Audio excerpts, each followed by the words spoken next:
je vous propose une petite pause parce que tout s'enchaîne. Une grande inspiration pour commencer. Ça permet de faire une petite pause.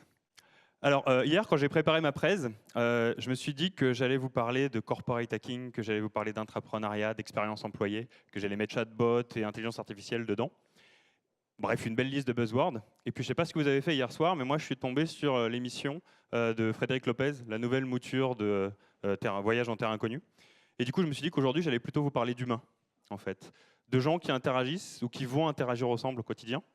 Et de gens qui s'apprennent et qui forment des grandes choses parce qu'ils ont réussi à se réunir sous une envie commune de réaliser quelque chose, une grande cause. Et ça se répercute beaucoup dans le monde de l'entreprise. Donc j'avais envie de vous parler de Sabrina, par exemple. Sabrina, assistante RH, qui a décidé de reprendre ses études pour devenir cadre et qui, en revenant de sa thèse sur l'inégalité homme-femme au travail, s'est dit qu'il ne faut pas que ça s'arrête là. Donc elle a commencé à envoyer des mails à ses quelques collègues de bureau. Et puis, ces mails étaient intéressants parce que ça donnait des listes de lecture, ça donnait des tips pour sortir de cette situation. Et elle s'est aperçue que ses collègues aimaient. Elle a trouvé des compétences dans la boîte qui savaient faire des newsletters automatiques, qui savaient faire quelque chose de plus sérieux. Et en 2 mois, elle avait plusieurs centaines de gens qui la suivaient dans l'entreprise sur ces newsletters. À tel point que quand une semaine, elle n'avait pas le temps d'en faire une, elle avait 20 mails de gens qui disaient pourquoi j'ai été désinscrit automatiquement de la liste, je ne comprends pas. J'ai envie de vous parler de Jean-Yves. Jean-Yves qui s'est dit que la techno de son entreprise pouvait servir à des causes plus globales, notamment à des forces d'intervention qui pourraient intervenir couplées à une techno de géolocalisation plus rapidement, notamment à la suite des attentats de 2015.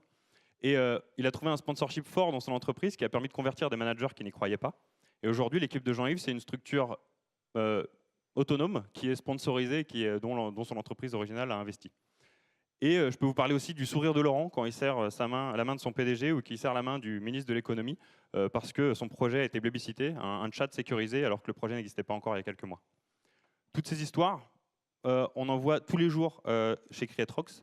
Et en fait, toutes ces histoires-là, c'est ce que les employés vivent et ce que les employés ont envie de faire.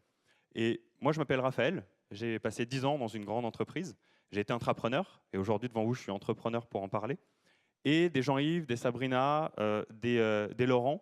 On en a accompagné plus de 900 en direct pour comprendre vraiment ce qui marchait et ce qui ne marchait pas dans l'intrapreneuriat.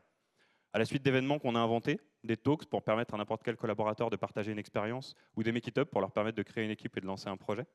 Et on s'est aperçu que le plus important là-dedans, c'était en fait l'écosystème qu'on mettait en place et ne pas focaliser uniquement sur ceux qui ont des idées, mais leur permettre de leur fournir des compétences internes, des gens qui ont des expertises, ou permettre à des managers de devenir sponsors et de leur donner un peu de budget ou du réseau.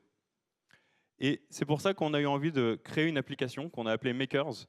Cette application, ça permet d'apprendre rapidement à pitcher, de faire du matching de compétences et de sponsorship et de projets pour trouver rapidement des gens qui viennent nous aider. Et c'est aussi une application qui permet de se former à l'intrapreneuriat en continu et d'avoir un dashboard pour une équipe d'innovation, une équipe de RH, pour mesurer un petit peu tout ce qui se passe et comment encourager plutôt des projets que d'autres. Et aujourd'hui, je suis très content que sur la scène, il y ait Marie et Audrey de Radial qui ont mis en place au tout début chez elles cette démarche-là et elles vont vous en parler aujourd'hui. Merci. Bonjour à tous. Donc, moi, je suis Marie. Je travaille chez Radial, une entreprise dans l'industrie électronique de 3000 collaborateurs, la moitié en France, la moitié à l'étranger. Notre première rencontre avec Raphaël, c'était début 2016. À cette époque, on est en train de préparer notre séminaire manager, séminaire qui a lieu chaque année en juin. Sauf que cette année, en 2016, on voulait un petit peu bousculer les codes, on voulait faire différemment, puisque 6 mois auparavant, nous avions lancé notre projet de transformation Radial 2025, et on n'avait qu'une envie, c'était sortir nos managers de leur zone de confort, les inviter à pitcher, chose qu'ils ne savaient pas faire, les inviter à explorer de nouveaux outils, de nouvelles méthodes de travail qu'ils ne connaissaient pas. Et donc, c'est là que l'aventure a démarré. On démarre un événement d'intelligence collective pendant 48 heures. Nos managers se retrouvent dans une situation d'entrepreneur à se concentrer davantage sur le caillou dans la chaussure plutôt que l'outil et la solution. Et ce qui nous a convaincus, c'est l'approche de Raphaël, la bienveillance, l'authenticité, ses retours d'expérience en tant qu'intrapreneur dans sa précédente entreprise. Et tout ça, ça nous a parlé, ça nous a donné du sens. C'était en 2016, aujourd'hui on est en 2018. Nos managers, après cet événement, sont repartis avec plein d'outils, de techniques en main, les pieds sur terre, la tête un peu dans les étoiles. Et donc 2 ans après, je laisse Audrey vous raconter la suite. 2 ans après, en fait, je remonte un petit peu le fil quand même. En effet, nos managers, ils sont repartis, avec cet esprit d'entrepreneuriat qui était vraiment en eux. Ils l'ont porté dans chacun de nos sites. Qu'est-ce qui s'est passé? On a organisé des remontées d'idées. Ça a été plus de 600 idées qui ont été remontées parmi tous nos sites, hein, aussi bien Mexique, Inde, Europe, évidemment. Et puis ensuite, naturellement, il y a une dynamique de création de groupes de travail qui s'est fait autour de thématiques, évidemment, choisies en partenariat avec eux, pour les aider, les conduire sur cette transformation qu'ils souhaitaient.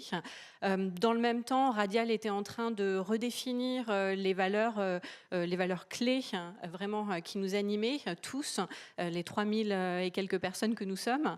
Et tout ça, c'était d'une cohérence forcément pour toutes les personnes qui étaient impliquées dans les groupes de travail et bien au-delà, bien sûr. Ça a permis d'ancrer la dynamique et surtout que chacun de nos collaborateurs, à travers le mouvement créé, se retrouve également dans nos valeurs. Et puis ensuite, aujourd'hui, comme on disait, on est 2 ans après, on voit déjà des réalisations locales, aussi bien sur l'innovation, sur du développement de méthodes évidemment agiles pour nos équipes R&D, mais également en opération, bien sûr, parce qu'on a de nombreux sites industriels. Et puis ensuite, là, on entre dans une phase d'ancrage dans les pratiques de nos collaborateurs. Cet ancrage, il se fait toujours accompagné de Create Rocks. On va développer des talks donc, au Mexique cette année. On les redéploie en France également. Et puis, on est en train de considérer évidemment l'utilisation de l'application puisqu'elle est totalement en ligne avec ce que Marie et moi souhaitons faire pour le projet Radial 2025, c'est-à-dire lancer l'accélérateur auquel on appartient et puis, encore une fois, réussir pleinement cet ancrage de transformation dans l'entreprise. Waouh! Quand même une petite question, tout ça c'est bien joli, on est dans l'humain, on est dans la création avec toute la noblesse que ça a, mais vous avez une application, en quoi est-ce qu'elle contribue à cette démarche humanitariste, j'ai envie de dire? En fait, c'est tout le cœur du problème. Comment mettre de l'humain dans une app? En fait, une app, ça devient primordial quand on rencontre des frontières temporelles, des frontières numéraires, des frontières géographiques. Des événements, on en fait peut-être 1 ou 2 ou 3 par an, avec 50, 100 personnes dedans, et généralement à un seul endroit donné. Comment on fait, comme quand on est Radial, pour impliquer des gens aux États-Unis, au Mexique? Comment on fait pour avoir une émergence continue qui n'est pas liée que seulement à un événement ponctuel? Et en fait, comment on fait ça pour passer à l'échelle et que tout le monde puisse y contribuer en fait? Du coup, nous, on ne vient pas contrer une politique d'innovation d'une entreprise, on vient au contraire l'aider à l'accélérer. Que du bonheur. Merci mesdames, merci Raphaël.